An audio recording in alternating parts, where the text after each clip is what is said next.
तरबूज लगे थे क्या खटीमा में? शाम की शानदार कॉफी तैयार गाइस। लोगों के साथ मिठाई लाएगी हमारी सास। फाइनली दोस्तों सासू माँ पहुँच गई हैं।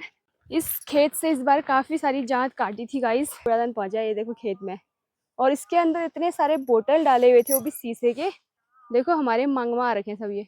हेलो दोस्तों, good morning, welcome back to my channel. कैसे हैं आप सभी? आशा उम्मीद है सब अच्छे होंगे, हम भी ठीक हैं। और आज के ब्लॉग की शुरुआत अपने घर जागदौलत डीडीहाट से हो रही है। क्या मेरी शक्ल आपको दिख रही है? अगर दिख रही है तो कमेंट करके बताना। बाकी अभी मैं बांज का पुला लेके जा रही हूँ घर। Good morning. वही जा घर रहेगी वो शाला पुल कल लगे थी रहते रहते। ओहो घास काट नहीं। बाप रे, कितनी मुश्किलों के साथ जाना पड़ रहा है घर। तो पहाड़ों की दिनचर्या यही है दोस्तों। सुबह सुबह सभी लोग अपने अपने काम में लग जाते हैं। उजाला होते ही कोई नहीं बैठे रहता, तो अपनी अपनी दिनचर्या शुरू करते हैं। मेरी भी दिनचर्या आज बाँच के पुले के साथ शुरू हो रही है। बाकी मौसम काफ़ी ख़राब सा हो रखा है, इसीलिए मैंने सोचा कि सुबह सुबह एक पूरा भी काटूंगी तो फिर बारिश में नहीं जाना पड़ेगा। क्योंकि कल का जो तूफ़ान था वो बहुत भयंकर था, और उस तूफ़ान ने हमें बहुत परेशान किया। तो आज हम पहले से ही सतर्क हैं और सुबह सुबह एक पुला बाँच का काट लिया है। अब दिन भर के लिए हो जाएगा। सुबह सुबह मुझे यहाँ पे नुकसान हो गया है गाइस।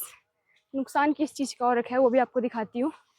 ये रहा मेरा हाथ, और बाँझ काटने में एक कट गया है, उंगली कट गई है मेरी, हल्की सी कटी लेकिन ब्लडिंग बहुत हो रही थी। तो मैंने सोचा इसको बांध लेती हूँ, अगर बांधा नहीं तो फिर मेरे तो धारे लग जाते हैं। जबकि इतनी पतली हूँ लेकिन ब्लड बहुत है सब बह जाता है, इसीलिए हाथ भी बांध दिया मैंने। और एक पुला बाँझ का भी काट लिया है। और पहाड़ों का मौसम आज भी बहुत ही भयंकर हो रहा है। अभी देखो दिन के बाद कैसा रहता है। अभी मुझे नाश्ता करना है, नाश्ता नहीं किया है। पापा नाश्ता करके चले गए, पतिदेव भी नाश्ता करके स्कूल चले गए, और मैं नाश्ता करूँगी, बर्तन धोऊंगी, किचन साफ़ करूँगी, फिर मैं खेत जाऊँगी गोबर लेके, तब जाके एक डोका घास लेके आऊँगी। बाकी उस टाइम पे पुला भारी था तो आँस यहीं रह गई थी मेरी। बाकी इस वाले पेड़ से काटा है, और ये रास्ते में आए थे कुछ बाँस, तो यहीं पर से मैंने पुला बनाया। बाकी कुछ गिरे हैं तो इनको भी समेट के ले जाती हूँ घर। तो अब हमारी जो गाय है वो बाँस की पत्तियाँ क्या लकड़ी भी खा रही है। देखो ये क्या यार कलवा, भैया तेरे को भी देती हूँ, ये ला तू भी खा। तो बाकी हमारे यहाँ पर अगर बाँझ होता तो मैं काफ़ी सारा काटती और इन्हें खिलाती। अब होता नहीं है तो क्या करें। बाकी ये देखो एक भी पत्ती इस बाँझ की लकड़ी में नहीं है, सारा रखा है। अब ये खेत ले जाऊँगी, ये जलाने के काम आता है। ये देखो एक भी पत्ती भाई इनमें नहीं है, इतने प्यार से खा रखा है इन्होंने। तो दया आती है कभी कभी कि हमारे यहाँ पे बाँझ होता है, लेकिन बहुत बड़े पेड़ हैं यार, उनमें मैं जा नहीं पाती हूँ। जितने में मैं जा पाती हूँ उतना मैं ले आती हूँ। तो अगर बड़े बड़े पेड़ नहीं होते, छोटे छोटे होते, तभी मैं काट लेती। फिर भी मैं लेके आती हूँ कभी कभी एक एक दो दो पुला इनके लिए खाने के लिए, क्योंकि हरा घास अब कम हो गया है। अभी हरे घास का सीजन चले गया है, जांत वगैरह ख़त्म हो गई है खेतों की, तब जो है बाँझ काटने पड़ रहे हैं। थोड़ा पापा लेके आते हैं कभी, थोड़ा मैं। बाकी इनको पानी पिलाना है मैंने, पहले मैं नाश्ता करती हूँ फिर इन्हें पानी पिलाऊंगी। तो गाइस जस्ट अभी खेत आई थी मैं, और कल के तूफान से कूड़ादान कहाँ पहुँचे मैं आपको दिखाती हूँ। रोड में कूड़ादान था ऊपर, यहाँ रोड है, इतनी ऊपर रोड है, और कूड़ादान पहुँचा ये देखो खेत में। और इसके अंदर इतने सारे बोतल डाले हुए थे, वो भी शीशे के। देखो हमारे मंगवा रखे हैं सब ये। अब यहाँ से हम घास कैसे काटेंगे यार, अच्छी सारा कूड़ेदान में भर रखा था इन लोगों ने बोतल शीशे के। देखो खेत में ही आ रखे हैं पूरे शीशे, तो बेचारे अब यहाँ पे बोएंगे भी कैसे। ये देखो, और पूरे हमारे मंगवा आ रखा है। अब जैसा भी ये साफ करना पड़ेगा। बाकी अभी थोड़ा सा धूप आ गई है और मौसम खुल जैसा रहा है, तो थोड़ा सा घास इकट्ठा कर लेती हूँ, उसके बाद फिर घर पे ही रहूँगी। अगर अच्छा रहेगा मौसम तो थोड़े से गेहूँ डालूँगी, अगर नहीं रहेगा अच्छा तो फिर आराम करेंगे घर में। इस खेत से इस बार काफ़ी सारी जांत काटी थी गाइस। लास्ट की रह गई है, तीसरी या चौथी बार यहाँ की घास काट ली है। अब देखो पूरा टेढ़ा हो रखा है ये, अभी कैसे काटो यार, इतना खतरनाक हो रहा है।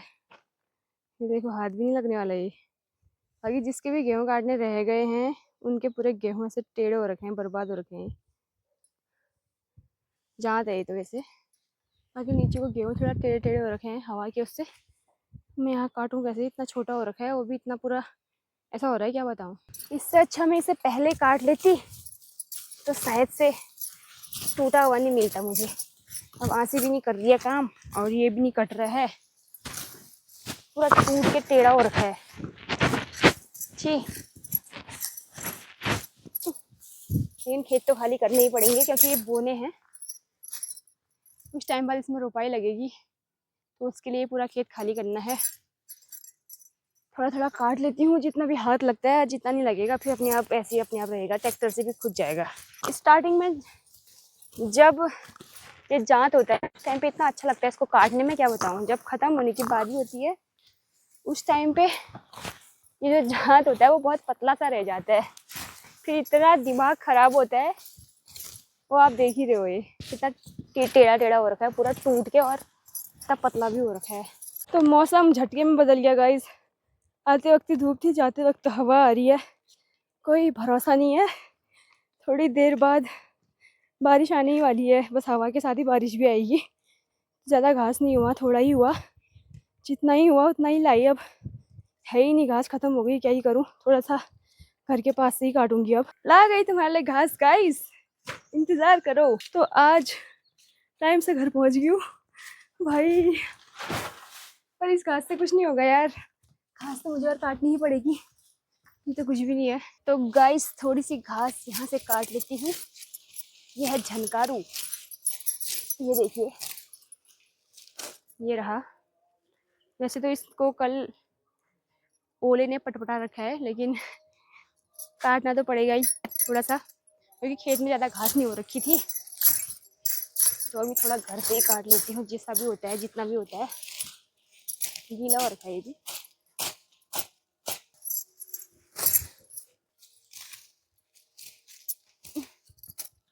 तो आज की व्यवस्था कर दी है गाइस गाय के लिए, बहुत है, इतना जितना भी लाई हूँ। तो फाइनली दोस्तों सासू माँ पहुँच गई हैं रोड में, और मैं भी जा रही हूँ लेने के लिए। आगे फोन आया था हाट पहुँची हूँ करके। बारिश ने ऐसा तमाशा कर रखा है ना इन पहाड़ों में, अब क्या बताएं आपको। अभी पूरी बारिश हो ही गई है, अभी शांत हो गया है मौसम। इतनी बारिश हुई कि खेतों में पानी भर गया है नीचे। अभी आपको दिखाती हूँ नीचे नीचे जाके। ठंडा भी हो रहा है, स्वेटर भी पहन के नहीं आई मैं तो, जल्दबाजी में। जस्ट अभी खाना बना ही हुआ था, मम्मी भी आ गई हैं तो साथ में खा लेंगे सब लोग अब। और बाहर रोडों में तो ताल बधी हैं, ताल फिर से आने लग गई। इतना पानी हो रहा है गाइस, ये देखो। सोचो कितनी बारिश नहीं हुई होगी, आज भी हद मचा रखी है। ऐसा मौसम हो रहा है अभी भी, मतलब इसको धोनी हो रखी है, अभी भी गरजने में ही है। मैं पहले पहुंच गई, मैं गाड़ी से भी तेज निकली गाइस गाड़ी नहीं पहुंची, मैं पहुंच गई। देखो बहुत ही ठंडा हो रहा है, थोड़ा वेट कर लेते हैं यहाँ पे, अभी पहुंच जाएंगी 2 मिनट के अंदर। गाइस आगमन हो चुका है, आ गई है गाड़ी। गाड़ी भी ऊपर को चली गई गाइस, मोड़ कटाने के लिए। यहीं पर उतार के चली जाती, भला होता है इस आदमी का जल्दी पहुंच गई। प्रणाम, सामान है पहला ठीक सी तबियत। ओ भाई तू घर के लिए निकाला है भाला छी बर्तन ही बुटलने में रहो खटी में से भी बर्तन ही बुटलने में रहो। ये तरबूज इतने भाई लाने जरूरी थे? बाप रे, तरबूज ही लगे थे क्या खटीमा में? गाइस लोगों की सास मिठाई लाएगी, हमारी सास तरबूज लाई है भाई। वो भी इतना भारी हो रहे हैं क्या बताऊं, बाप रे। तरबूज ही मिले क्या आपको? हाँ बाबा चलो फिर आगे, चलो चलो मैं ला दूं, खाली जोर मत दो ना। चलो तो मुझे नहीं घर तो मुझे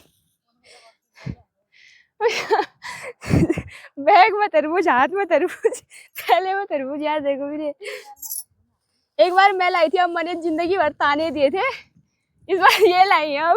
अब मैं ताने दूंगी। शाम की शानदार कॉफ़ी तैयार है गाइस, और मौसम भी काफ़ी अच्छा है अभी। बाप रे, ऐसा लग रहा है जैसे जुलाई अगस्त चल रहा होगा, वैसा हो रखा है मौसम तो। बाप रे, देखो कितनी बारिश हुई होगी, इतना पानी ठहरा है छत पे। और बाकी सामने का दृश्य, बेचारे गेहूँ भी कैसे काटे ऐसे मौसम में, काटने लायक नहीं छोड़ा इस आसमान ने हमें। ये देखो यार, हमारे तो कुछ टाइम पहले हो गए थे, जिनके नहीं हुए हैं उन बेचारों की फसल बर्बाद हो गई है इस बारिश की वजह से, क्योंकि अब गेहूँ भी काले पड़ने लग गए हैं। हमारा तो यहाँ पर मतलब अभी वो भी काला पड़ गया, क्योंकि बहुत लंबा समय हो गया इसको काटे हुए। क्या कर सकते हैं, अब मौसम काटने ही नहीं दे रहा है। बाकी हम तो कॉफ़ी का आनंद लेते हैं, बहुत समय बाद बना रखी है। तो गाइस, रूम पे आते आते 10 बज चुके हैं। आजकल बहुत लेट हो जा रहा है खाना पीना खाने के लिए, क्योंकि पापा जब आते हैं उसके बाद ही हम खाना बनाते हैं। 8 साढ़े 8 वैसे ही बज जाते हैं, फिर खा पी के बर्तन धोने तक 9 साढ़े 9 10 बज ही जाता है। आज तो कुछ ज़्यादा ही लेट हो गया था, क्योंकि मैंने थोड़ा घी गर्म किया और मट्ठा भी बनाई। सब्जी तो थोड़ा सा मैंने बनाई, फिर आधी पापा या मम्मी ने, पता नहीं किसने बनाई, ऊपर ही बनाई थी। फिर रोटियां बनाई, फिर बर्तन धोए थोड़ा नीचे, तो बहुत टाइम लग गया। फिर मैंने खाया, मैं तो एक ही रोटी खाई, आज 1 गिलास दूध पिया। सब्जी भी टेस्टी नहीं करी है, पता नहीं कैसी हो रखी थी, लौकी की सब्जी बनी थी, तभी मुझे बहुत टाइम लग गया है। तो अब मैं सो जाती हूँ, मुझे सुबह जल्दी भी उठना होता है। जल्दी तो क्या उठती हूँ, मतलब इनके स्कूल का टाइम होता है, स्कूल का टाइम तो फिक्स ही होता है 7 साढ़े 7, तो इसीलिए टाइम से उठ के नाश्ता वगैरह रेडी करना होता है, गाय का दूध निकालना होता है, तो इसीलिए टाइम से भी सो जाती हूँ। और फिर मिलूंगी आपसे एक बढ़िया सी वीडियो के साथ। आज तो सासू माँ घर आ गई हैं, अब कल से मेरे ब्लॉग में सासू माँ भी दिखेंगी। और बाकी उनकी तबीयत भी ठीक है, और कान भी थोड़ा सा ठीक है आज, जो प्रॉब्लम पहले थी वो नहीं है, अब सही हो गया है। बाकी अब कल मिलेंगे, बाय बाय।